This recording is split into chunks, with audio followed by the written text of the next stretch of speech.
Why do players cheat? That's the question I'm going to be unpacking today in the My Tennis Coaching podcast. I hope you're all well, and let's get into it. Welcome to the My Tennis Coaching podcast, your go-to resource for all things tennis coaching. Your host is Steve Whelan. Here, we dive deep into ecological dynamics and constraint-led coaching practices. Whether you're a seasoned coach or just starting out, this podcast is designed to build your confidence, expand your knowledge, and refine your techniques. Join me as we challenge traditional methods, explore player-centered approaches, and transform your coaching experience. Let's take your coaching game to the next level together. Stay tuned for insightful discussions and practical tips that will make a real difference on and off the court. It's Friday. Welcome back to the My Tennis Coaching podcast. And once again, we are video podcasting today on Spotify and YouTube. I trust you all well. And today I'm going to discuss the topic of cheating, especially within junior players, but not just juniors, adults as well. And this has been a common thread within the recent National Governing Body Coach Forums that I've been leading on in my region. And we'll talk about the mental challenges or the mental demands of tennis, and the fact that players have to umpire their own matches is quite stressful. And it came to light this week in one of my sessions, and it was an under 8 session, and one of the little players constantly calling the ball out. And in a previous session this week, I had to overrule 3 or 4 times because they were playing points and the player's calling the ball out and it's quite clearly in.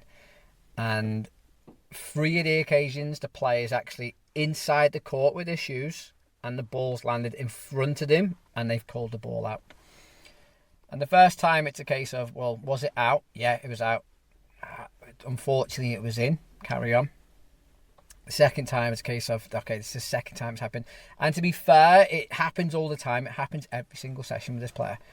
And I said, well, if it happens again, I'm going to take the points away from you. So if I believe it's in and you call it out, you've got to be 100% sure. You can't just guess. So he calls the ball out again, take the points away from him. And then the third time happened again. And the third time he was way inside the court and called the ball out. And it was quite a tight moment in a doubles tiebreak. And I think it was 8-all. So obviously it's quite a big point, 8-all, first to 10. He calls it out again and I stop him again and say, well, okay, this is like the third time this session, but it's every single session. Why do you want to win so much? Because, like, surely you realise the ball is in because you're inside the court. It's not like it's close and it clips the line. Like, it's quite clearly you're inside the court. And they got a little bit upset. I felt a little bit guilty. But it's really got me to question, okay, what's the reason why? Now, a couple of things we're going to talk about. First of all, perception, because it is ecological dynamics. Like, your perception will narrow when you're nervous and anxious. So if you're nervous, your field of perception is actually smaller. So 1, you don't see opportunities very well. You don't see affordances very well. But 2, also, because your perception narrows, you take in less information. So therefore, there's a very good chance that you believe the ball's out if it's close. Because your perception is so narrow, and they call it tunnel vision. It's so narrow, it may look to you that the ball's out. There's also that believing it's out because you want it to be out so much, you believe it's out. Again, that relates into the stress and the anxiety of playing a match. So that has an effect on players, and especially young players as well, who have a smaller field of perception. And to get them to call their own lines is very challenging. It's normally at under 8 level. If it's an official competition, they'll have a court supervisor or a little umpire. But even at under 9 plus, like, they don't have umpires, which is just crazy. And it's quite challenging for players to sort of call their own lines, because most players will go on with a degree of anxiousness. And in that situation as well, parents get involved. Because there's no umpire, parents then start calling players cheats. Oh, they're always cheating, they're always bad. Well, maybe this is a really nervous, anxious match player. So again, maybe their field of perception is so narrow that they truly believe the ball's out. And I really, really do believe most children do not go onto a tennis court and looking to cheat. I really do believe it. I think cheating sometimes is encouraged by parents not to go out and if the ball's close, you call it out. But because the parents want their players to win so much, they put so much added pressure onto players that it creates the anxiety so the player believes it out. And I think that comes from the external pressure of the player, external pressure of ratings and rankings. Now, again, here in the UK, we don't really have ratings and rankings, but we have recent form. We have county selection based on recent form or rankings. So even though we don't have official ratings at under 10, we still have a, what's the word I'm looking for, like a leaderboard type of system. So it still carries weight. Well, you have to do well in this event because you've got to get into the county team, or we want you to play at a grade 3 event, but that means your recent form needs to be higher. Or if you want to go to regional training, you've got to be in the top couple in the county ranking wise. So that adds a lot of pressure onto the players as well. So I think a lot of the times you'll see that the hyper competitive and generally the players who have a lack of awareness of their emotions, they're the ones who tend to get the stigma of being cheats. Personally, I do think it's the whole idea of they're just super anxious. There's so much pressure on them, either internally, themselves want to win, or externally, parents or competitions and stuff like that as well. So I think that has a huge impact. And we can relate to this as coaches, as players ourselves, because when we're nervous and anxious, everything feels really rushed, like we haven't got a lot of time. We don't feel very comfortable playing. We feel like we can't hit the ball, and the ball feels really small. Again, because our perception is making it feel that way. When we're in a confident state, our perception is wider. We can see more information, and the ball seems bigger. So in that case as well, that's why often two players will see a ball bounce in two completely different ways, because they're probably in two different states of emotion. One player's probably playing really well and they see the ball in. One player's nervous and anxious or see the ball out, and then, or vice versa. It can go both ways, and that's when you get the conflict. Then you add into the mix a parent at the side. Parents want their child to win, therefore their emotional state is affecting their perception and their decision making. So therefore they might believe the ball is in or out. And to be honest, it's very difficult to see sometimes within tennis, especially if the ball's close. And you could have 3 people looking at the same bounce, and all 3 would probably perceive it a little bit differently. Again, based on emotion, the best person to make a call like that is an umpire, because they're generally neutral with their emotion. They don't really want either player to win. Therefore, that's why they make the best call. And it's interesting when you go to things like County Cup and you have court supervisors, and a court supervisor might overrule and one of the parents is going crazy, because again, it's a different perspective, and again, emotion plays a huge point. So I think that's one thing we've got to be aware of. The emotional state of the player will have a huge impact on their perception and how much information they can take in. We're going to backtrack a little bit, and parents sometimes, without me meaning it, they add so much pressure onto players. So the player that I'm talking about here within the red session, now his parents is constantly get involved in the lesson. They're constantly giving the player information. They're telling them to finish from over the shoulder, hit the ball in front of the shoes, constantly telling the player to hit the ball away. They're constantly trying to get the player to win. So we see why the player plays with so much anxiety, because at the end of the day, kids just want to make their parents happy. And if the parents relaying all this information of what they believe is good, and the player feels like they can't replicate that, then they feel emotionally quite bad. And the parents put on all that baggage on the player.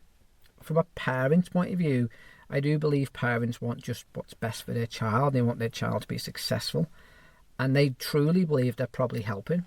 But like we talked about in last week's podcast and a couple of articles this week on parents, like it actually has the opposite effect. And that's why I believe a lot of players resort, well, maybe not resort to cheating, but end up cheating, because they just want to get rid of the stress and the anxiety. They also may truly believe the ball's out. And these added external pressures that we're putting on them, there's just no need for it from a coach's point of view or a player's point of view. Like, I've been a couple of years ago at County Cup, and I've really wanted my players to win. Like, really wanted the players to win. But why? For my own ego. So someone has some success, and I might get a little medal, or I might get, okay, I can put on my CV, got my teams at national county finals. But is that the best for the players, especially the age group I'm with, under 12s? Like, is it really important that my team are successful now at under 12s? No. So therefore, why do I get so emotionally engaged sometimes, and I really want my team to win? And I, now, from an ecological perspective, I look at it differently. It's County Cup in September. I'm not bothered if my team wins. I really don't care. Like, all I want is my players to go out there and be the best they can be with what they have in the moment. And it makes me look at things a lot differently as well. So when I see it, what I would maybe class a dodgy line call go against me, or a dodgy decision, it's like, well, fine, let's move on. Like, it's at the end of the day, it doesn't really matter in the grand scheme of life. And it happened this year where in County Cup, again, my player comes into net, hits an absolute worldie of a volley right into the corner, unbelievable shot. I'm quite far away, and you can see from my perspective, from my position, the ball was miles in, and like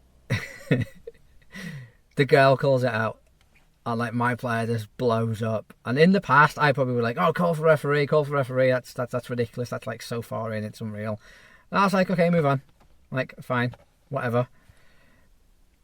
And I told my players at the start of the event, do not call for the referee.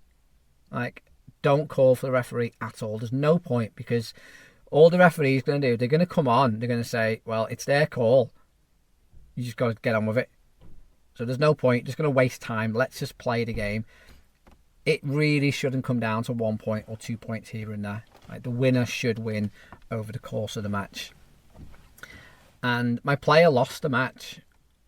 And afterwards, the opposition cap said, I'm really, really sorry. That ball was miles in on the volley. I thought she was going to overrule it, but you seemed so chill that we didn't step forwards, and I didn't overrule it. I was like, oh, listen, doesn't really matter. I was thinking, well, maybe you could have just overruled it, but whatever. Because it doesn't matter. It really doesn't matter. And I think parents should have that mindset to the players as well. So parents should be saying to the players, listen, it's really tough to umpire your own match. Like, if a decision goes against you, that's just a game. Like, if the ball is called out, it's their call. All you can do is control your behaviour around it. And if you get wound up and angry or frustrated, you're probably not going to play your best tennis at that point. And parents, again, give the respect to the opposition, because they're really nervous. And parents, if you're shouting abuse at the players, or you're shouting, oh my God, at it again, you're cheating again, that's not very nice for a young child to listen to. And again, I'm pretty sure that's, in my opinion, bordering on emotional abuse, calling someone a cheat. Because again, they may not believe they're cheating. They may believe the ball is out. And the ball might have been out, because you as a parent, you might see it differently because you're emotionally wrapped up in the moment. So we've got to be careful when we start calling players cheats and stuff. And we've got to look a little bit deeper.